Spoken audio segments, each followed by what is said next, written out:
Mr. Deputy Chairman, sir, I must admit that I am not very happy regarding this particular bill.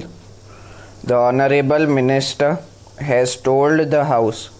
that whenever the President took the authority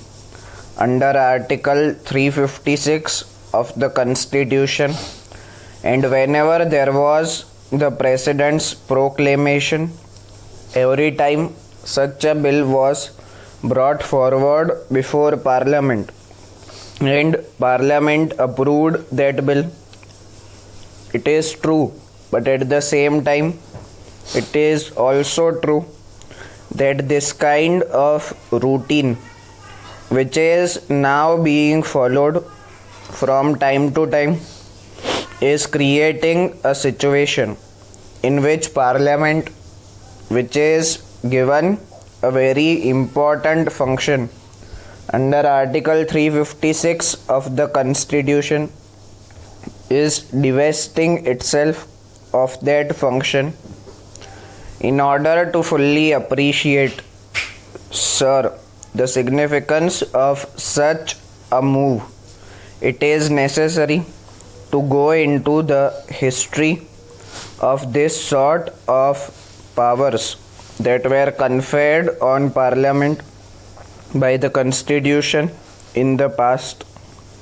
Sir, under the Government of India Act 1935, under Section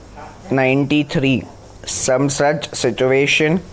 was contemplated and certain provisions were made in case such a situation arose either at the center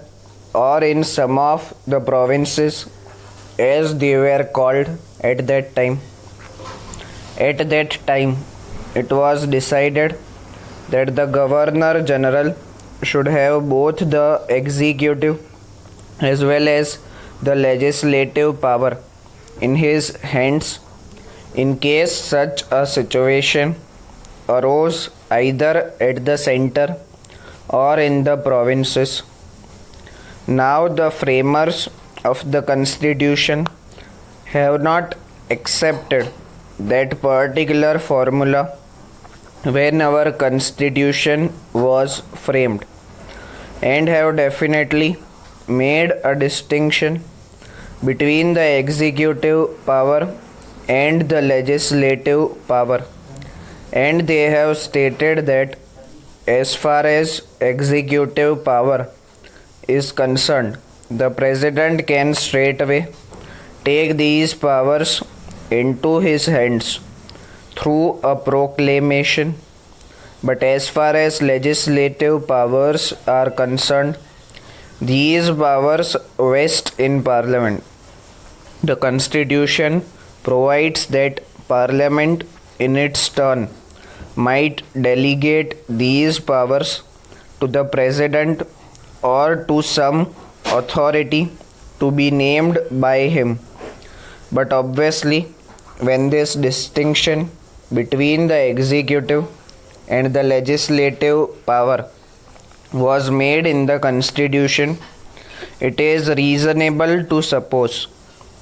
that only under exceptional circumstances the Parliament was to delegate that power to the President again or to any authority to be named by him, if it was the intention of the framers of the Constitution that the legislative powers as well as the executive power should vest in the President himself, then the scheme which was envisaged in Section 93 of the Government of India Act would have been copied in the Constitution.